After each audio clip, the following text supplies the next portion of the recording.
Continuity and differentiability എന്ന നമ്മുടെ 5ാമത്തെ ചാപ്റ്ററിലേക്ക് എല്ലാ കുട്ടികൾക്കും സ്വാഗതം. നമ്മൾ ആദ്യമായിട്ട് ഈ ചാപ്റ്ററിൽ ഡിസ്കസ് ചെയ്യുന്ന ടോപ്പിക്ക് കണ്ടിന്യൂറ്റിയാണ്. എന്താണ് കണ്ടിന്യൂറ്റി അല്ലെങ്കിൽ കണ്ടിന്യൂസ് ഫങ്ഷൻസ് എന്ന് പറഞ്ഞാൽ എന്താണ്? അതാണ് നമ്മളിവിടെ ഡിസ്കസ് ചെയ്യുന്നത്. ഏകദേശം ആ വാക്കിൻ്റെ ലിറ്റററി മീനിങ് ഒന്ന് ഓർത്ത് വെക്കുക. എന്താണ് കണ്ടിന്യൂസ് ക്ലാസ് അല്ലെങ്കിൽ കണ്ടിന്യൂസ് പീരീഡ്, ഇതൊക്കെ നമ്മൾ സാധാരണയായിട്ട് ഉപയോഗിക്കുന്ന വാക്കാണ് കണ്ടിന്യൂസ് എന്നുള്ള വാക്ക്. അതിൻ്റെ ലിറ്റററി മീനിങ് ഒന്ന് മനസ്സിൽ വെക്കുക. ഏകദേശം ആ മീനിങ്ങുമായിട്ട് ഒത്തുപോകുന്ന ഒരു കൺസെപ്റ്റ് തന്നെയാണ് ഈ കണ്ടിന്യൂറ്റി എന്ന് പറയുന്ന കൺസെപ്റ്റ്. അപ്പോൾ ഇവിടെ കണ്ടിന്യൂറ്റി നമ്മൾ ഡിസ്കസ് ചെയ്യുമ്പോൾ ആദ്യം നമുക്കൊരു ഫംഗ്ഷൻ വേണം. ആ ഫംഗ്ഷനെയാണ് നമ്മൾ കണ്ടിന്യൂസ് ആണോ അല്ലയോ എന്നൊക്കെ പറയുന്നത്. അപ്പോൾ ഇവിടെ നമുക്കൊരു ഫംഗ്ഷനെ f(x) എന്ന് പറയുന്ന ഫംഗ്ഷനെ ഒരു ഡൊമൈനിൽ ഡിഫൈൻ ചെയ്തിട്ടുള്ള ഒരു ഫംഗ്ഷനെ കണ്ടിന്യൂറ്റിയെ പറ്റിയാണ് നമ്മളിവിടെ ഡിസ്കസ് ചെയ്യുന്നത്.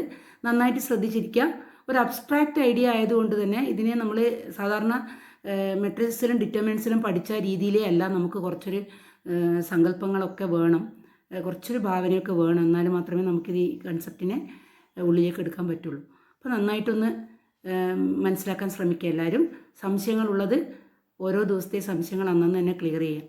കണ്ടിന്യൂറ്റി ഓഫ് എ ഫംഗ്ഷൻ, അതാണ് നമ്മൾ ഡിസ്കസ് ചെയ്യുന്നത്. ഇതിലാദ്യം നമ്മൾ പറയുന്നത് ഒരു ഫംഗ്ഷൻ എടുക്കുന്നു f(x). അതിൻ്റെ ഡൊമൈനിൽ ഉള്ള ഒരു പോയിന്റിൽ ആ ഫംഗ്ഷൻ കണ്ടിന്യൂസ് ആണോ അല്ലയോ, അതാണ് നമ്മൾ ആദ്യം ഡിസ്കസ് ചെയ്യുന്നത്. അപ്പോൾ ഒരു പോയിന്റിലുള്ള കണ്ടിന്യൂറ്റിയാണ് നമ്മൾ ആദ്യം ഡിസ്കസ് ചെയ്യുന്നത്. എന്താണ് ഒരു പോയിന്റിൽ ഒരു ഫംഗ്ഷൻ കണ്ടിന്യൂസ് ആകാനുള്ള കണ്ടീഷൻസ് എന്തൊക്കെയാണെന്ന് നമ്മൾ ഡിസ്കസ് ചെയ്യുന്നത് ആദ്യം. അപ്പോൾ ആദ്യം നമുക്കൊരു ഫംഗ്ഷനെ ഒരു പോയിന്റ്, അതിൻ്റെ ഡൊമൈനിലുള്ള ഒരു പോയിന്റ് x=a എന്ന് പറയുന്ന ഒരു പോയിന്റിൽ അത് കണ്ടിന്യൂസ് ആണോ അല്ലയോ എന്നുള്ള രീതിയിലൊന്ന് ഡിസ്കസ് ചെയ്യാം. നമ്മുടെ ആദ്യത്തെ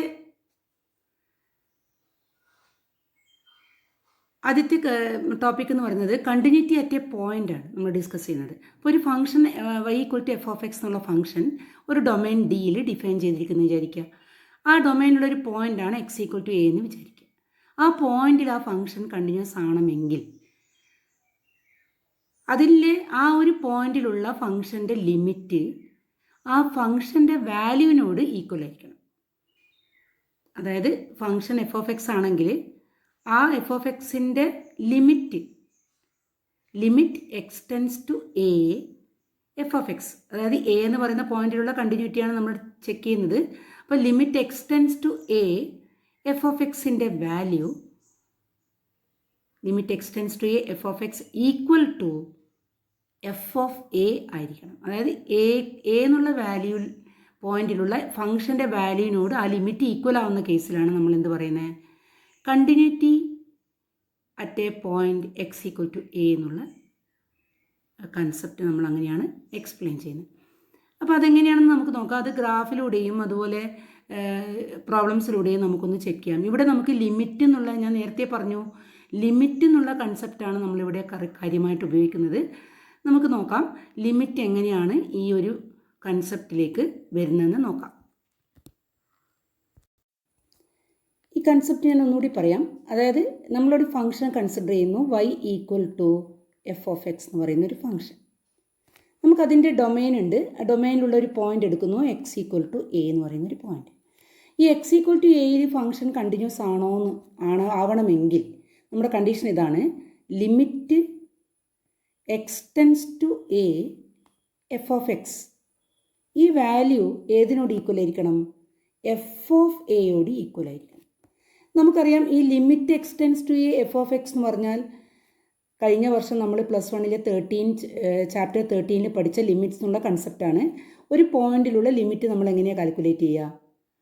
ആ പോയിന്റ് ഒരൊറ്റ ഫംഗ്ഷനായിട്ട് തന്നെ വരുന്നതാണെങ്കിൽ ഒരു പോയിന്റിലുള്ള ലിമിറ്റ് നമ്മൾ കാൽക്കുലേറ്റ് ചെയ്യാൻ അതിൻ്റെ ലിമിറ്റ് ഡയറക്റ്റ് കൊടുത്ത് കണ്ടുപിടിച്ചാൽ മതി. അതായത് ലിമിറ്റ് എക്സ്റ്റെൻസ് ടു f(x) നമുക്ക് ഡയറക്റ്റ് കണ്ടുപിടിക്കാം. അല്ല എങ്കിൽ അത് സ്പ്ലിറ്റഡ് ആണെങ്കിൽ, a എന്ന് പറയുന്ന പോയിന്റിൽ സ്പ്ലിറ്റഡ് ആയിട്ടുള്ള ഫംഗ്ഷൻ ആണെങ്കിൽ നമ്മൾ എന്തൊക്കെ കണ്ടുപിടിക്കേണ്ടി വരും? ലിമിറ്റ് കാണാൻ ലെഫ്റ്റ് ഹാൻഡ് ലിമിറ്റ് കണ്ടുപിടിക്കണം അല്ലേ? ലെഫ്റ്റ് ഹാൻഡ് ലിമിറ്റ് കണ്ടുപിടിക്കണം, റൈറ്റ് ഹാൻഡ് ലിമിറ്റ് കണ്ടുപിടിക്കണം. അത് രണ്ടും ഈക്വൽ ആണെങ്കിൽ നമ്മൾ പറയും ലിമിറ്റ് എക്സിസ്റ്റ് ചെയ്യുന്നു എന്ന് പറയും അല്ലേ? ആ രണ്ട് നമ്പറും ഒരേ നമ്പർ ആണെങ്കിൽ നമ്മൾ പറയും ഈ ലിമിറ്റ് എക്സിസ്റ്റ് ചെയ്യുന്നുണ്ട്. ആ നമ്പർ എൽ എന്നുള്ള നമ്പർ ആണെങ്കിൽ ആ എൽ ആയിരിക്കും നമ്മുടെ ലിമിറ്റ്. ഇനി ഇവിടെ ഇപ്പോൾ പറയുന്നത് ഇങ്ങനെ നമ്മൾ കണ്ടുപിടിക്കുന്ന ലെഫ്റ്റ് ഹാൻഡ് ലിമിറ്റും റൈറ്റ് ഹാൻഡ് ലിമിറ്റും ഈക്വൽ ആകുന്ന നമ്പറിനെയാണ് നമ്മൾ limit x tends to f of x എന്ന് പറയുന്നത്. അപ്പോൾ ഈ രണ്ട് ലെഫ്റ്റ് ഹാൻഡ് ലിമിറ്റും റൈറ്റ് ഹാൻഡ് ലിമിറ്റും പിന്നെ ഏതും കൂടി ഈക്വൽ ആവണം കണ്ടിന്യൂസ് ആണെങ്കിൽ എഫ് ഓഫ് എയും കൂടി ഈക്വൽ ആണ്. അതായത് ഫംഗ്ഷൻ്റെ വാല്യൂ ആ പോയിന്റിലുള്ള ഫംഗ്ഷൻ്റെ വാല്യൂയും കൂടി ഈക്വൽ ആയാൽ മാത്രമേ ഫംഗ്ഷനെ എന്ത് പറയുള്ളൂ കണ്ടിന്യൂസ് ആണെന്ന് പറയുള്ളൂ. നമുക്ക് മറ്റൊരു എക്സാമ്പിൾ, ഒരു ഗ്രാഫിക്കൽ എക്സാമ്പിൾ നോക്കാം. ഇത് സാധാരണ തിയററ്റിക്കലി പറയുമ്പോൾ ഇത്രയും നമ്മൾ ഓർമ്മിച്ച് വെക്കണ്ടു. ഇതിന് left hand limit right hand limit is equal to f of a, അല്ലെങ്കിൽ limit x tends to f of x equal to f of a. ഈ limit x tends to a f of x എന്ന് പറയുന്ന ആ ലിമിറ്റിനെയാണ് ഞാൻ left hand limit equal to right hand limit എന്നുള്ള വാല്യൂവിലേക്കായിട്ട് എടുത്തിട്ടുള്ളത്. അപ്പോൾ ഇത് മൂന്നും ഈക്വൽ ആയാൽ മാത്രമേ ഒരു പോയിന്റിൽ ഫംഗ്ഷൻ കണ്ടിന്യൂസ് ആണെന്ന് നമ്മൾ പറയുള്ളൂ. ഇനി നമുക്ക് ഗ്രാഫിക്കലി ഈ കൺസെപ്റ്റിനെ ഒന്നുകൂടി ഉറപ്പിക്കാം. ഒരു ഗ്രാഫ് നമുക്ക് കൺസിഡർ ചെയ്യാം. അതായത് നമ്മൾ സാധാരണഗതിയിൽ പറയുന്ന y equal to mod x നമുക്ക് കൺസിഡർ ചെയ്യാം. y equal to mod x. അതിൻ്റെ ഗ്രാഫ് നമുക്ക് എല്ലാവർക്കും പരിചയമുള്ളതാണ്. ആ മോഡ് എക്സിൻ്റെ ഡൊമെയിൻ എന്തായിരുന്നു? ആറാണ് ഡൊമെയിൻ അല്ലേ? ആ ഡൊമെയിനുള്ളൊരു പോയിൻ്റാണ് നമുക്കറിയാം 0. ഈ മോഡ് എക്സിനെ നമ്മൾ സ്പ്ലിറ്റഡ്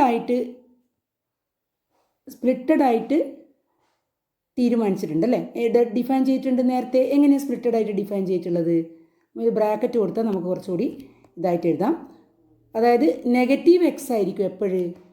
എക്സ് നെഗറ്റീവ് ആകുമ്പം മോഡ് എക്സിൻ്റെ വാല്യൂ നെഗറ്റീവ് ഓഫ് എക്സ് ആയിരിക്കും. ഇനി x greater than or equal to ആണെങ്കിൽ മോഡ് എക്സിൻ്റെ വാല്യൂ എന്ത് തന്നെയായിരിക്കും? എക്സ് തന്നെയായിരിക്കും. അപ്പം മോഡ് എക്സിൻ്റെ ഡെഫിനിഷൻ നമുക്കിങ്ങനെ സ്പ്ലിറ്റ് ചെയ്തിട്ട് പറയാം. ഇനി അതിൻ്റെ ഗ്രാഫ് കൂടെ നോക്കാം നമുക്ക്. മോഡ് എക്സിൻ്റെ ഗ്രാഫ് ഞാനിവിടെ റഫായിട്ട് വരക്കാം. നമ്മൾ എക്സ് എക്സും വൈ എക്സും വരച്ചാൽ വി ഷേപ്പിലുള്ളൊരു ഗ്രാഫായിട്ടാണ് മോഡ് എക്സിനെ നമ്മൾ വരക്കാം, വി ഷേപ്പിൽ. അപ്പോൾ ഇതിനകത്ത് 0 എന്ന് പറയുന്ന ഒറിജിനിൽ ആ ഗ്രാഫ് ടച്ച് ചെയ്ത് അങ്ങോട്ടേക്ക് മാറുന്നുണ്ട്. അപ്പോൾ 0യിലാണ് ഈ ഡെഫിനിഷൻ ഒന്ന് നോക്കിയേ. 0യിലാണ് ഫങ്ഷൻ ടേൺ ചെയ്യുന്നത്. അപ്പോൾ നമുക്ക് 0 എന്ന് പറയുന്ന പോയിന്റിലുള്ള എക്സ് ഈക്വൽ ടു 0യിലുള്ള കണ്ടിന്യൂറ്റി ഒന്ന് ചെക്ക് ചെയ്യാം. നമ്മളിപ്പോൾ പറഞ്ഞ കൺസെപ്റ്റ് പ്രകാരം എക്സ് ഈക്വൽ ടു 0യിലുള്ള കണ്ടിന്യൂറ്റി. അപ്പോൾ ഇവിടെ എക്സിൽ ഈക്വൽ ടു 0 എന്നുള്ള പോയിന്റിൽ ഫംഗ്ഷൻ സ്പ്ലിറ്റഡ് ആണ് അല്ലേ? എക്സിൻ്റെ 0ൻ്റെ ലെഫ്റ്റ് സൈഡിൽ മറ്റൊരു ഡെഫിനിഷനാണ്, റൈറ്റ് സൈഡിൽ മറ്റൊരു ഡെഫിനിഷൻ. അപ്പോൾ നമ്മൾ 0യിലുള്ള ലെഫ്റ്റ് ഹാൻഡ് ലിമിറ്റ് ആദ്യം കണ്ടുപിടിക്കുന്നു. Left hand limit at x equal to 0. Left hand limit കണ്ടുപിടിക്കുമ്പോൾ എങ്ങനെ ചെയ്യുകയെന്ന് പറഞ്ഞാൽ ലിമിറ്റ് എക്സ്റ്റെൻസ് ടു, നമ്മൾ എഴുതുമ്പോൾ ലെഫ്റ്റ് ഹാൻഡ് ലിമിറ്റ് എഴുതുമ്പോൾ 0 മൈനസ് എന്ന് എഴുതും അല്ലേ? 0ൻ്റെ ലെഫ്റ്റിലായതുകൊണ്ട് 0യേക്കാളും ചെറുതെന്ന് കാണിക്കാൻ 0 മൈനസ് എന്നാണ് നമ്മൾ എഴുതുക. ഫംഗ്ഷൻ ഏതെടുക്കണോ? എക്സ് 0യേക്കാളും ചെറുതായിട്ടുള്ള നേരത്ത് നമ്മുടെ ഫംഗ്ഷൻ എന്താണ്? നെഗറ്റീവ് എക്സ് ആണ്. അപ്പോൾ നെഗറ്റീവ് എക്സ് എന്ന് കൊടുക്കുക. ഇനി നമുക്കതിനെ ഒന്നുകൂടി മാറ്റി എഴുതാം. ലിമിറ്റ് എക്സ്റ്റെൻസ് ടു 0 എന്ന് എഴുതാം, നെഗറ്റീവ് എക്സ് എന്ന് എഴുതാം. 0 നെഗറ്റീവ് 0 മൈനസ് 0 എന്നാണ് ഉദ്ദേശിക്കുന്നത്. അപ്പോൾ 0 നമ്മൾ കൊടുത്തു കഴിഞ്ഞാൽ എന്താ സംഭവിക്കുക? നെഗറ്റീവ് 0 അല്ലേ? അതായത് 0 പോളിനോമിയൽ നമ്മൾ ഡയറക്റ്റ് ആയിട്ടാണ് വാല്യൂ കൊടുക്കുക. ഫംഗ്ഷൻ്റെ വാല്യൂ എന്തായി? അപ്പോൾ ലിമിറ്റിൻ്റെ വാല്യൂ 0 ആണ്. ഇനി റൈറ്റ് ഹാൻഡ് ലിമിറ്റ് ഒന്ന് നോക്കാം. റൈറ്റ് ഹാൻഡ് ലിമിറ്റ് എങ്ങനെ എഴുതാം? റൈറ്റ് ഹാൻഡ് ലിമിറ്റ് നമുക്ക് അടുത്തൊരു പേജിലേക്ക് എഴുതാം. Right hand limit is equal to limit x tends to, അങ്ങനെ എഴുതലത് 0 പ്ലസ് എഫ് ഓഫ് എക്സ് അല്ലേ? X tends to 0 plus f of x. അതിനെ നമുക്ക് limit x tends to 0. F of x എന്തായിരുന്നു? റൈറ്റിൽ 0ൻ്റെ വലതുഭാഗത്ത് എന്തായിരുന്നു? എക്സ് ആണ് അല്ലേ? ഇനി ഡയറക്റ്റ് കൊടുക്കുക. പോളിനോമിയലാകുമ്പോൾ നമുക്ക് ഡയറക്റ്റ് വാല്യൂ കൊടുക്കാം. വാല്യൂ എന്തായിരിക്കും വരിക? എക്സിന് 0 കൊടുത്താൽ 0. അപ്പോൾ ലെഫ്റ്റ് ഹാൻഡ് ലിമിറ്റും റൈറ്റ് ഹാൻഡ് ലിമിറ്റും നമുക്ക് എന്ത് കിട്ടി? 0 കിട്ടി. രണ്ട് ഈക്വൽ ആണെന്നല്ലോ. അപ്പോൾ എന്തായിരിക്കും? ലിമിറ്റ് എക്സിസ്റ്റ് ചെയ്യുന്നുണ്ട്. അപ്പോൾ നമുക്ക് left hand limit right hand limit 0 എന്ന് കിട്ടി. ഇനി എഫ് ഓഫ് 0 കണ്ടുപിടിക്കണം. എഫ് ഓഫ് 0 എന്ന് പറഞ്ഞാൽ മോഡ് 0 അല്ലേ? ദാറ്റ് ഇസ് ഈക്വൽ ടു എന്തായിരിക്കും? 0. അപ്പോൾ ഫംഗ്ഷൻ്റെ വാല്യൂ 0 ആണ്. എഫ് ഓഫ് എ 0 ആണ്. ലെഫ്റ്റ് ഹാൻഡ് ലിമിറ്റ് 0 ആണ്, റൈറ്റ് ഹാൻഡ് ലിമിറ്റ് 0 ആണ്. അങ്ങനെയാണെങ്കിൽ നമുക്ക് ഉടനെ എഴുതാം LHL equal to RHL equal to f of 0. അപ്പോൾ എന്ത് പറയാം? Therefore the function f of x equal to mod x എന്തായിരിക്കും? Is continuous at x equal to 0.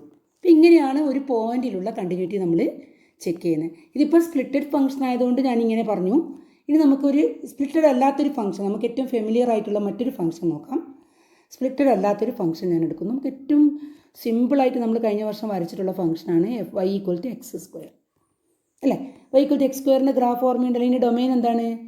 Domain 6 ആണ് അല്ലേ? 6 ആണ്. അപ്പോൾ നമുക്ക് ഇതിൻ്റെ ഗ്രാഫ് ഒന്ന് നോക്കാം. ഇതിൻ്റെ ഗ്രാഫ് നേരത്തെ പോലെ വി ഷേപ്പിലല്ല, ഇങ്ങനെ ഓവൽ ഷേപ്പിൽ 0-ലൂടെ പോകുന്ന ഗ്രാഫാണ്. ഇതാണ് നമ്മുടെ graph.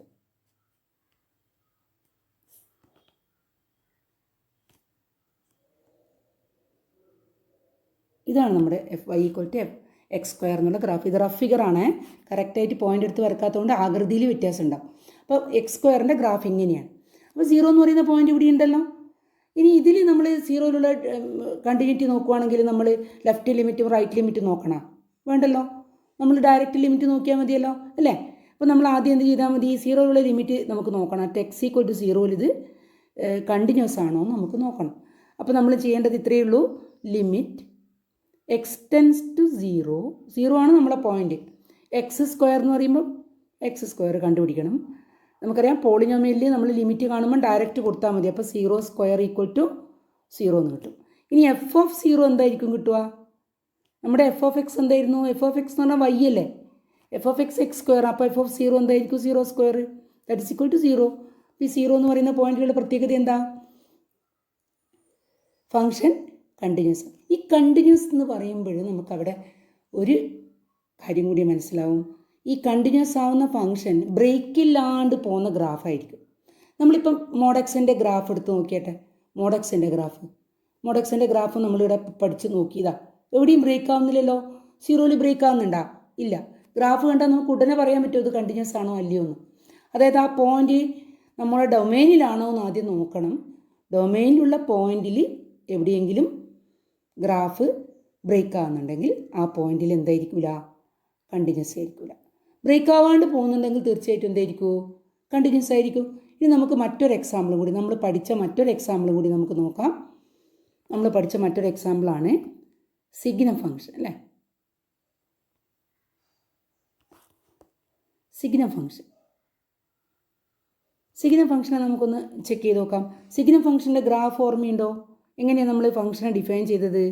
F of x equal to, signum function define ചെയ്ത ഒരു വളരെ വിചിത്രമായ ഡെഫിനിഷനാണ്. സ്പ്ലിറ്റഡ് ആണെന്നല്ലേ, 3ആയിട്ട് സ്പ്ലിറ്റ് ചെയ്ത ഒരു ഡെഫിനിഷനാണ്. അപ്പം -1 കിട്ടുന്നുണ്ട് എപ്പോഴ്? എക്സ് ലെസ് ദാൻ 0 ആകുമ്പോൾ. 0 കിട്ടുന്നുണ്ട് വെൻ എക്സ് ഈക്വൽ ടു 0 ആകുമ്പോൾ. പിന്നെ 1 കിട്ടും വെൻ എക്സ് ഗ്രേറ്റർ ദാൻ 0. ഇതാണ് നമ്മുടെ സിഗ്നം ഫംഗ്ഷൻ. ഈ സിഗ്നം ഫംഗ്ഷൻ്റെ ഗ്രാഫ് ഓർമ്മയുണ്ടോ? നമ്മൾ എക്സ് ആക്സും വൈ ആക്സും വരക്കുമ്പോൾ സിഗ്നം ഫംഗ്ഷൻ്റെ ഗ്രാഫ് എന്തായിരുന്നു? 1 മേലെ 1 പോസിറ്റീവ് 1ഉം താഴെ നെഗറ്റീവ് 1ഉം നമ്മൾ മാർക്ക് ചെയ്യണം. ഈ പോസിറ്റീവ് 1ൽ നമ്മൾ പോസിറ്റീവ് 1 ഇവിടെയാണ് അല്ലേ? നെഗറ്റീവ് 1 ഇവിടെയാണ്. അപ്പോൾ പോസിറ്റീവ് 1ൽ ഗ്രാഫ് വലതുവശത്തേക്ക് ഇങ്ങനെ പോകും. പക്ഷെ പോസിറ്റീവ് 1ൽ എന്താ കാണിക്കുക? ഒരു റൗണ്ട് കാണിക്കും അല്ലേ? നെഗറ്റീവ് 1ൽ നിന്ന് ഇടതുവശത്തേക്ക് ഗ്രാഫ് ഇങ്ങനെ പോകും.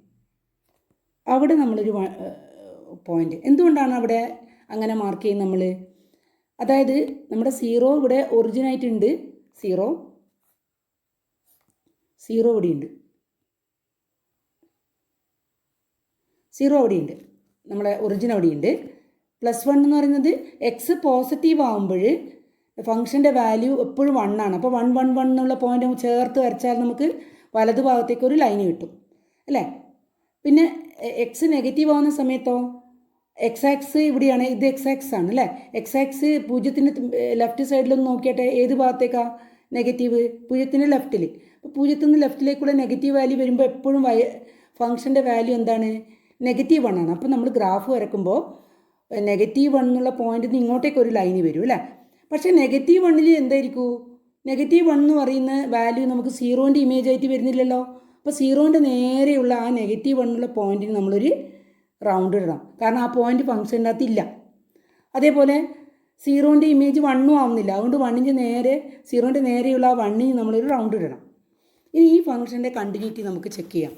അതായത് സീറോ അല്ലാത്ത ഏതൊരു പോയിന്റിൽ ഇത് കണ്ടിന്യൂസ് ആയിരിക്കും. എന്തുകൊണ്ട്?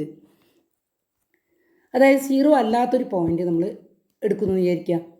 ഇപ്പോൾ 1ഓ 2ഓ എടുക്കുന്നെങ്കിൽ എപ്പോഴും ഫംഗ്ഷൻ്റെ വാല്യൂ എന്ത് തന്നെയായിരിക്കും, അതിൻ്റെ തൊട്ട് ലെഫ്റ്റ് സൈഡിലും തൊട്ട് റൈറ്റ് സൈഡിലും, അതായത് സീറോ എന്ന് പറയുന്ന x=0 എന്ന് പറയുന്ന പോയിന്റിൻ്റെ തൊട്ട് ലെഫ്റ്റ് സൈഡ് എന്ന് പറഞ്ഞാൽ ആ വാല്യൂ നമുക്ക് ഏകദേശം മാർക്ക് ചെയ്യാം -0.00001 എന്ന് പറയാം അല്ലേ. അത്രയും അടുത്തുള്ളൊരു പോയിന്റ് നമ്മളതിന് നെയ്ബർഹുഡ് എന്ന് പറയാം. അപ്പോൾ ആ നെയ്ബർഹുഡിലുള്ള ഫംഗ്ഷൻ്റെ വാല്യൂ, തൊട്ട് ലെഫ്റ്റിലുള്ള ഫംഗ്ഷൻ്റെ വാല്യൂ തീർച്ചയായിട്ടും ഏതായിരിക്കും, അത് നെഗറ്റീവ് ആയിരിക്കൂലേ ആ വാല്യൂ. അപ്പോൾ അതിൻ്റെ ഇമേജ് എന്തായിരിക്കും, -1 ആയിരിക്കും. അതുപോലെ സീറോൻ്റെ തൊട്ട് റൈറ്റിലുള്ള നമ്പറിൻ്റെ വാല്യൂ എന്തായിരിക്കും, ഫംഗ്ഷൻ വാല്യൂ. തൊട്ട് റൈറ്റിലുള്ള നമ്പറിൻ്റെയും ഫംഗ്ഷൻ്റെ വാല്യൂ അത് പോസിറ്റീവ് ആയിരിക്കും ആ വാല്യൂ അല്ലേ, 1 ആയിരിക്കും. അപ്പോൾ പോസിറ്റീവ് വാല്യൂസിനെല്ലാം 1 അല്ലേ ഇമേജ്. അപ്പോൾ സീറോൻ്റെ ലെഫ്റ്റിലുള്ള ഏതൊരു പോയിൻറ്റിൻ്റെയും ഇമേജ് -1ഉം റൈറ്റിലുള്ള ഏതൊരു പോയിൻറ്റിൻ്റെ ഇമേജ് +1ഉം ആയിരിക്കും. നേരെ മറിച്ച് മറ്റേതെങ്കിലും ഒരു പോയിൻ്റ്, ഇപ്പം ഞാനൊരു 1ഓ 2ഓ എടുക്കുന്നു വിചാരിക്കുക.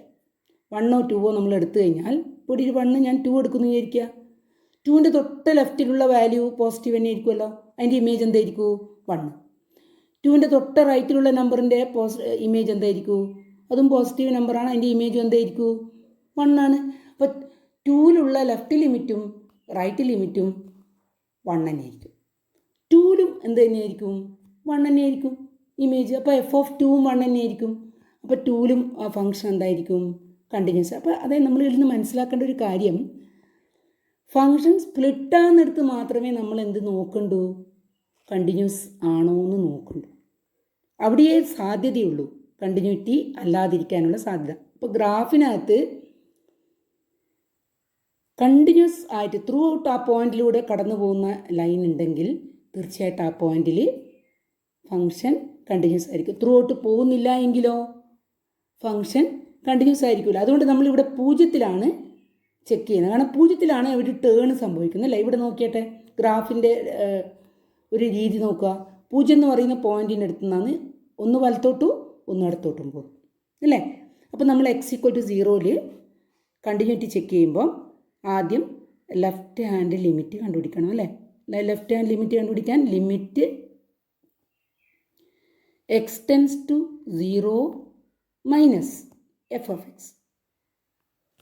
അതായത് ലിമിറ്റ് x→0 f(x) ഏതാ എടുക്കുക, 0-യേക്കാൾ താഴെ എന്ന് പറയുമ്പോൾ ഫംഗ്ഷൻ്റെ വാല്യൂ നോക്ക്, -1. ഏതൊരു നമ്പറിൻ്റെയും ലിമിറ്റ്, ഏതൊരു കോൺസ്റ്റൻറ്റിൻ്റെയും ലിമിറ്റ് എക്സ് ഏതിലേക്ക് പോയാലും ആ വാല്യൂ എന്തുതന്നെയായിരിക്കും, -1 ആയിരിക്കും. അത് നമ്മൾ ഫസ്റ്റ് ഇയറിൽ പഠിച്ച കാര്യമാണ്. അപ്പോൾ ലെഫ്റ്റ് ഹാൻഡ് ലിമിറ്റ് എന്താണ്, -1 ആണ്. ഇനി റൈറ്റ് ഹാൻഡ് ലിമിറ്റ് നോക്കാം ഇതിൻ്റെ, അതായത് ലിമിറ്റ് റൈറ്റ് ഹാൻഡ് ലിമിറ്റ് നോക്കണം അല്ലേ നമുക്ക്. റൈറ്റ് ഹാൻഡ് ലിമിറ്റ് അപ്പോൾ RHL = ലിമിറ്റ് x→0 പ്ലസ് അല്ലേ. റൈറ്റ് ഹാൻഡ് ലിമിറ്റ് എഴുതുമ്പോൾ പ്ലസ് എന്നല്ല എഴുതുക, f(x) that is equal to limit x→0. Function ഏതെടുക്കണം, സീറോൻ്റെ വലതുഭാഗത്തുള്ള നമ്പറിലൊക്കെ ഫംഗ്ഷൻ്റെ ഇമേജ് എന്താണ്, ഫംഗ്ഷനിൽ എക്സിൻ്റെ ഇമേജ് +1. അപ്പോൾ 1 കോൺസ്റ്റൻ്റ് ആയതുകൊണ്ട് അതിൻ്റെ ലിമിറ്റ് 1 തന്നെ ആയിരിക്കും എപ്പോഴും. അപ്പോൾ 1 കിട്ടി. നമുക്കിവിടെ കിട്ടിയത് ലെഫ്റ്റ് ഹാൻഡ് ലിമിറ്റ് എന്താ കിട്ടിയത്, -1. റൈറ്റ് ഹാൻഡ് ലിമിറ്റ് 1 കിട്ടി. ഇനി f(0) അല്ലേ നമ്മൾ നോക്കുന്നത്, f(0) എന്തായിരിക്കും, f(0) എന്തായിരിക്കും. നമ്മളെ ഫംഗ്ഷൻ്റെ ഡെഫിനിഷനിലേക്ക് ഒന്ന് പോകാം. ഫംഗ്ഷൻ്റെ ഡെഫിനിഷൻ നോക്കുക. f(0) എന്ന് പറഞ്ഞാൽ x0 ആകുമ്പോൾ ഫംഗ്ഷൻ്റെ വാല്യൂ, അതിവിടെ ഡെഫിനിഷനിൽ നോക്കിയാൽ നമുക്ക് കിട്ടും അല്ലേ. x=0 ആകുമ്പോൾ ഇതാ ഇവിടെ നോക്കിയാൽ കിട്ടും. x=0 ആകുമ്പോൾ ഫംഗ്ഷൻ്റെ വാല്യൂ എന്താണ്, ഇതെന്താണ്? 0 ആണല്ലേ. അപ്പോൾ നമുക്ക് 0 എന്ന് എഴുതാം. അപ്പോൾ നമുക്ക് അതിനെ 0 എന്ന് എഴുതാം. Therefore f of 0 is equal to 0. ഇപ്പോൾ ലെഫ്റ്റ് ഹാൻഡ് ലിമിറ്റ് എന്താ കിട്ടിയത്? -1. റൈറ്റ് ഹാൻഡ് ലിമിറ്റ് എന്താ കിട്ടിയത്? +1. രണ്ടും ഈക്വൽ ആയിട്ടില്ലല്ലോ. പിന്നെ f of 0 എന്ത് കിട്ടി? 3 ഡിഫറെൻ്റ് ആണല്ലേ. 3 ഡിഫറെൻ്റ് ആയിട്ടുള്ള വാല്യൂസാണ് കിട്ടിയത്. അപ്പോൾ ഈ ഫംഗ്ഷനെ പറ്റി നമുക്ക് എന്ത് പറയാം? Therefore സിഗ്നം ഫംഗ്ഷനെ പറ്റി എന്ത് പറയാം? f of x എന്തായിരിക്കും? Not continuous. Not continuous at x equal to 0. 0യിൽ കണ്ടിന്യൂസ് അല്ല. അപ്പോൾ ഫംഗ്ഷൻ കണ്ടിന്യൂസ് അല്ല എന്നർത്ഥം. ഇങ്ങനെയാണ് കണ്ടിന്യൂസ് അല്ലാത്ത ഫംഗ്ഷൻ വരും. നമ്മൾ f of x equal to x² graph തന്നെ നോക്കിയാൽ നമുക്കറിയാം എല്ലാ പോയിന്റിലും ത്രൂ ഔട്ട് പാസ് ചെയ്ത് പോകുന്ന ഗ്രാഫാണ്. അപ്പോൾ അത് കണ്ടിന്യൂസ് ആയിരിക്കും. മോഡ് എക്സിനകത്തും അങ്ങനെ തന്നെയാണ്. എല്ലാ പോയിന്റിലും ഇങ്ങനെ ത്രൂ ഔട്ട് അങ്ങനെ പോവുകയാണ്. അപ്പോൾ 0യിൽ സ്പ്ലിറ്റഡ് ആയിട്ട് ഡിഫൈൻ ചെയ്യുന്നുണ്ടെങ്കിലും 0ൻ്റെ ലെഫ്റ്റും റൈറ്റും ഒക്കെ ലിമിറ്റ് എടുത്താൽ അതേ നമ്പറാണ് കിട്ടുക, 0 തന്നെ. Therefore the function is continuous at x equal to 0. ഇനി ഈ ഒരു ഫംഗ്ഷൻ്റെ പ്രത്യേകതയിൽ 0ൻ്റെ ലെഫ്റ്റിലൊരു ലിമിറ്റ് കിട്ടുന്നു, റൈറ്റിൽ മറ്റൊരു ലിമിറ്റ് കിട്ടുന്നു, ആ പോയിന്റിലുള്ള വാല്യൂ വേറൊരു വാല്യൂ കിട്ടുന്നു, 0 കിട്ടുന്നു. അപ്പോൾ നമ്മൾ ഫംഗ്ഷൻ എന്താണെന്ന് പറയും? ആ പോയിന്റിൽ കണ്ടിന്യൂസ് അല്ല എന്ന് പറയും. ഇനി ആ 0 അല്ലാത്തൊരു പോയിന്റ് എടുത്താൽ ചിലപ്പോൾ ഈ ഫംഗ്ഷൻ എന്തായിരിക്കും? കണ്ടിന്യൂസ് ആയിരിക്കും. കാരണം അതിൻ്റെ ലെഫ്റ്റും റൈറ്റും ഒരേ നമ്പറിൽ ലിമിറ്റ് കിട്ടുന്നുണ്ടാവും. ആ ഫംഗ്ഷൻ്റെ വാല്യൂ സെയിം ആയിരിക്കും. അപ്പോൾ ത്രൂ ഔട്ട് അതിൽ കൂടി കടന്നു പോകും. ഗ്രാഫ് നോക്കിയാൽ നമുക്ക് പെട്ടെന്ന് പറയാൻ പറ്റും. തിയററ്റിക്കലി ആണെങ്കിൽ നമ്മൾ എന്ത് ചെയ്യണം? ലിമിറ്റ് കണ്ടിട്ട് വേണം തീരുമാനിക്കാൻ. ഇനി മറ്റൊരു എക്സാമ്പിൾ നമുക്ക് നോക്കാം.